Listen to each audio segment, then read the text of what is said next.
All right, is now a good time to buy a house? That is not the question you should be asking, in my opinion. And if you think just because I'm a realtor, I would say yes, it, it it's a good time to buy a house, you are wrong. Or maybe not. There are great deals being done every day and horrible deals being done every day. And this is true in good markets and in bad markets. I know that's a very long winded way of saying maybe. So if you're annoyed with me already for wasting your time and asking yourself, so is now a good time for me to buy a house or not? You fell right into my clever little trap. This is my patented multi step home buying process. Question one you should ask yourself: is now a good time for you to buy a house? Then if you go to decision trees, if your answer is maybe or yes, you should ask yourself a second question. Is now a good time for you to buy this house? So this video is solely on answering question number one and figuring out the deal breakers and that I just might be able to make it happen. All right, so this is Investing in Georgia. I am Alan. This is Atlanta to North Georgia specific information about building, fixing, selling, and buying real estate. I'm a Georgia licensed general contractor and a realtor. I'm based in Canton, so a lot of stuff will be referenced to kind of that stuff and my point of view right here. But pretty sure that most of the principles here are going to apply most everywhere. This is from the School of Hard Knocks. I've bought and sold many properties. The worst purchase I've ever made was one that started all the dominoes falling for me. Having to sell all my other properties was actually a good deal with bad timing for me. So that's what inspired me to make this video. So, is now a good time for you to buy a house?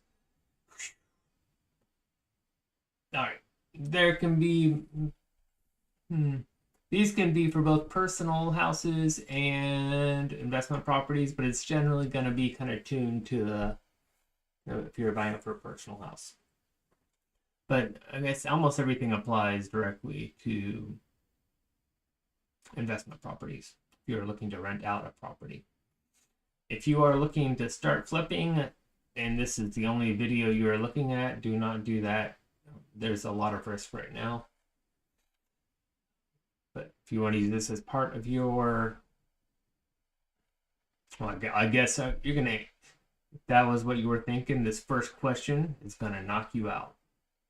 Am I planning to own it for 5 years or more? So if you're looking to flip a house, you would not be looking to hold it for 5 years. So let's get back to that. Are you planning to hold it for 5 years or more? I don't see a major drop in real estate prices coming, nothing like that. But in general, I do only see modest appreciation over the next few years.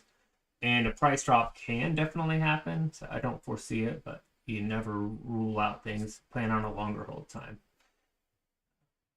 To make up for the closing costs at purchase and the commissions you're going to have to pay at sale, you should plan on holding it. So let me make a note actually to do a full video on why I don't think housing prices will crash. All right.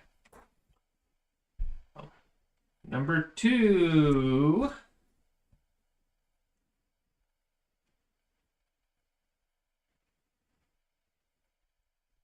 Can I really afford it?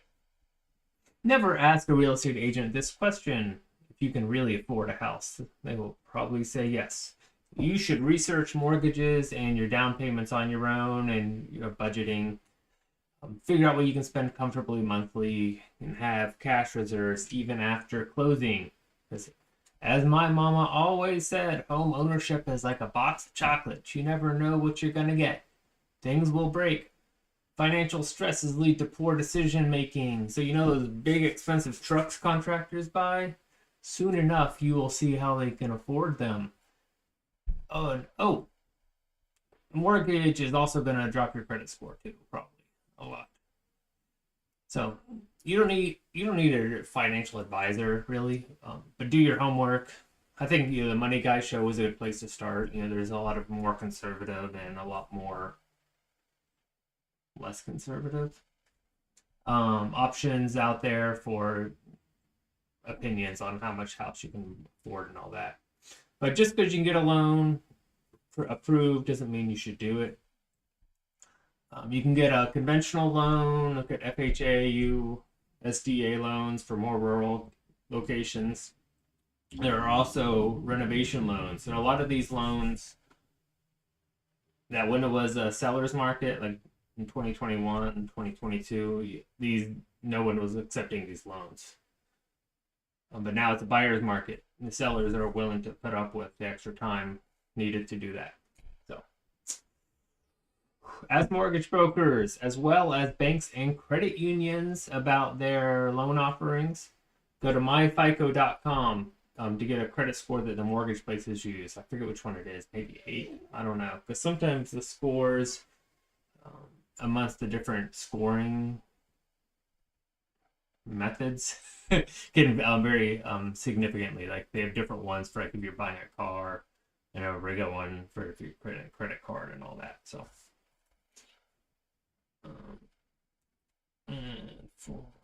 I'm not making notes. Okay, is that all right with you? I'm trying to put these timestamps in there. You shouldn't ask if. So if you can't afford it, ask how could I afford it. You can also buy a duplex. You can also get most standard loans come with 1 to 4 units, so you can have a single unit, duplex, triplex, or quad. So if you can make that happen, you can be an investor in your first step. So you buy a duplex or one of those, you just rent out a room in a house. A lot of places have ADUs and apartments where you can get a co-signer on your loan, maybe figure out how ways you could make it work, and then see if that would be a reasonable thing for you. So yes, if you're willing to rent out a room, you can do it like short term, like a Airbnb type thing, or like long term. I mean, maybe look for, if you're doing that, you'd want to look for a room layout that would be conducive to that. Like they have like roommate plans and all that. So you might have and also want to check your local zoning for additional dwelling units. Are they allowed? Here in Canton, they're doing some really good work with increasing density. So there's some flexible ADU laws, especially if you are living there. Well, exclusively if you are living there. All right, so you could rent out a room over the garage, ADU, or over the garage, basement, or attic. That's how they work those out. I've got a video on Canton, Georgia ADUs in the works. I'm still waiting on some information from the city to answer a couple questions that I have. Yeah, so conventional loans you can, and FHA and stuff, a lot of times you can pretty standardly get 1 to 4 units. Don't do an adjustable rate loan unless you really understand the risks. So, Great Recession, I'm looking at you. That's one of the major triggers to that if you're in a short-term loans. So even if regardless, you plan on selling in 5 years, if you have a 5-year loan, for example, and you have to sell in 5 years, you don't know what it's going to be like in 5 years. If you think hold on, let me make a note. If you think, I'm just going to make some timestamps, okay? If you think renting is throwing away money, don't think that way. Think of it as buying time. Buying time to when you can afford a house. The renting has its definite advantages. You have a lower risk, significantly lower risk, especially in the short term. In the long term, it's going to pay off generally to buy a house, but in the short term, renting is definitely a better short term idea, especially when you put the down payment on and all that. If you think renting money is still renting, paying your rent is throwing money away, I think you're going to be a little bit surprised when you first move in the house and you see the depreciation curve. Not the depreciation curve. The loan, you're only going to pay down like a little bit every month. So it's going to be like $100. So you really, the principal of your loan, the first few months especially, it's only going to go down like a couple $100. So if you look at how much you owe every month, you're basically throwing your money away at first doing that too. So, all right. So now we are going to write down some things, okay? Yes, I mean write down. All right. Because I went to graduate school. I went to business school. So you know what? We are going to do a SWOT analysis. We're going to go over the advantages and disadvantages of renting and buying. I want you to do this on your own. I'm just going to give you a quick example. So the key thing to these, I want these to be, the objective is to get a better picture of what home ownership will really mean to you. So this is going to be a quick example. But I want these to make these personal because I want you these kind of get your emotions and get your brain really churning. So we're going to what's called a SWOT analysis: strengths, weakness, opportunities, and threats. So I'm just going to go say for buying a house, you got the strengths of it, or you get more stable housing costs for yourself. You're making a long-term investment, which is good. Making a house your own, you can add your own unique things to your house, whatever you want to do. That's good. And becoming part of a neighborhood, and where you can play drums in your house, whatever is personal, awesome to you. You know, whatever thing you would perfectly dream of. All right, and the weaknesses. So the strengths and weaknesses are at the actual property. Opportunities and threats are like to that, or the external conditions. So you got strengths, and we're going to go to weaknesses. So weaknesses are there's going to be stress involved. You're going to pay for repairs. You have to schedule repairs. You have to fix things on the weekend. You have yard work. You have to buy a lawnmower. You have to make an extra shift to pay the bills or whatever. But I say, remember, make all these personal to you. Make them what you think, because maybe you don't have a problem with, the financial aspects. But you want to make them, there are going to be weaknesses to side effects to your decision. So make them personal to you. So examples for opportunities for buying a property. Now, really, the only one I could come up with is probable price appreciation. So that's one. But look at all the threats. You could have potential price depreciation. Major repairs could be needed. They could have changes in the neighborhood. Your taxes could go up. You don't know what all kinds of stuff. They could build a huge strip mall right in your backyard. So if you notice, there's a couple. Only real potential opportunity that I came up with, and I thought about these for a little bit, but it's really the only potential opportunity that you would have, because your loan's all fixed in. That's what's coming up. That's what's kind of locked in for the next 30 years, generally speaking.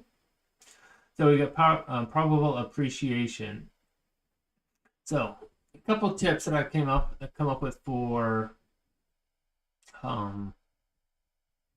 improving your chances of appreciation. I say buying on the cusp of a nicer area. I should always hear this on the wrong side of the track, so you don't want to buy on the wrong side of the tracks necessarily. But if you buy beside a nicer area, generally that area kind of tends to grow, as long as you're not buying on literally the other side of the tracks where there's like a division, like a clear division on good side and bad side.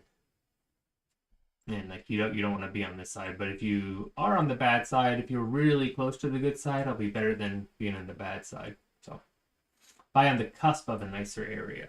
I also want to buy in the path of appreciation. If you see an area growing, and if you're going to be there for years, and you think eventually it's going to come that way, or especially if you have two areas that are kind of merging together. One thing I see with Holly Springs. I see Holly Springs, Georgia as a good spot right now. So you got Woodstock, which is just growing like crazy. You got Canton, which is growing as well. And Holly Springs is doing some great investments with their local. Oh, don't. My dog almost into my microphone cable. Yeah, Holly Springs. Yeah, say for example, you got Woodstock down here. You got Canton up here. Woodstock's huge. Canton's growing. People are going to Holly Springs, and Holly Springs is making investments. So I think you're kind of make it a corridor. So I think Holly Springs area is going to be a good opportunity. That's an example of buying the path of appreciation. Also going up north to Ball Ground. Ball Ground's kind of filling in its own little spot from Canton to Ball Ground. So I think once you get in between those areas, especially once you get near like Keatsburg and all that, just north of there, that's when you start getting the USDA loans. So you can get the more rural housing. It's another loan opportunity. So buying the path of appreciation, you also have follow the big investments. If there's people, let's say for example, like that Holly Springs, they're making them big investments in their downtown area. You want to follow those. Or people making big neighborhoods, or follow those, see where they are, see what they're doing, where they're putting in money. Like obviously paths, like walking paths have been really good, especially Atlanta with the Beltline, etc. All those type of things. That's where people are going to be moving. It's going to be more desirable generally. So it'll increase your value. You always want to buy the worst house on the best street. So buy the worst house on the street. Because essentially it's location. You can always make the house better, and it's going to be more desirable to more buyers then. Okay. So now we are going to write down your property requirements, okay? You've kind of thought about the positives and negatives. Now we're going to start to talk about what you kind of want with a property in general. If you notice, we haven't even looked at a property yet. We haven't even talked about that. You're just kind of getting a picture in your head about what it's going to be like to live, what it's going to be like to own a house. And then we're going to go and be like, what's this house kind of going to be like? It's going to give you a lot better picture when you start your journey to actually looking at houses. And you can be shopping, online, looking at stuff during this whole thing.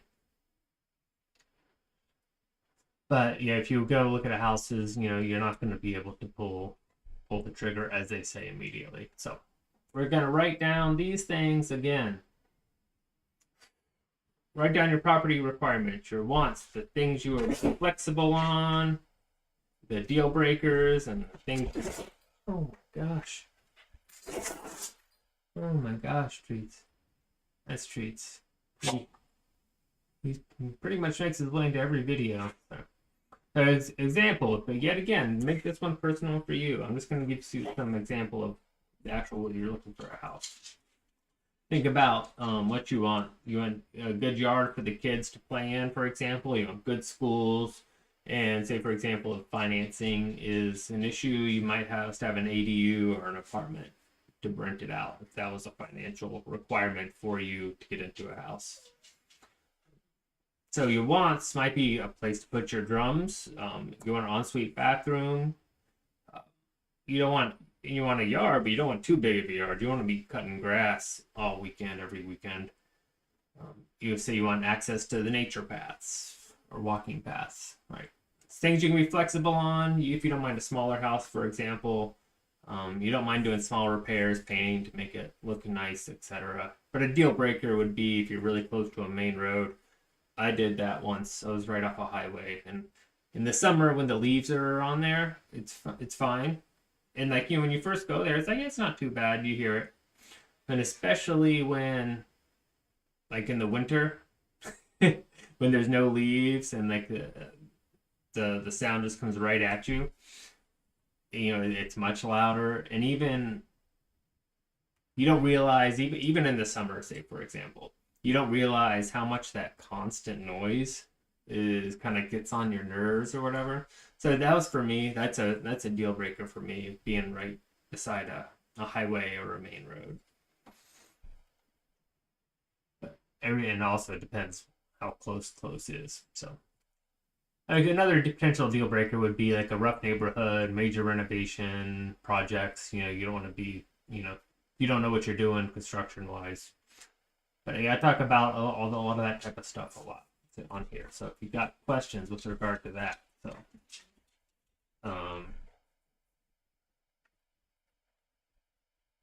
this is the place for you. All right, so back to the what about the market? That's where we started off right here, right?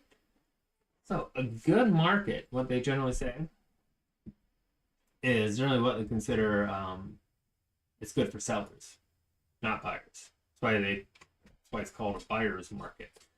There are a few buyers, like what we have right now is 2026, and the buyers have more power.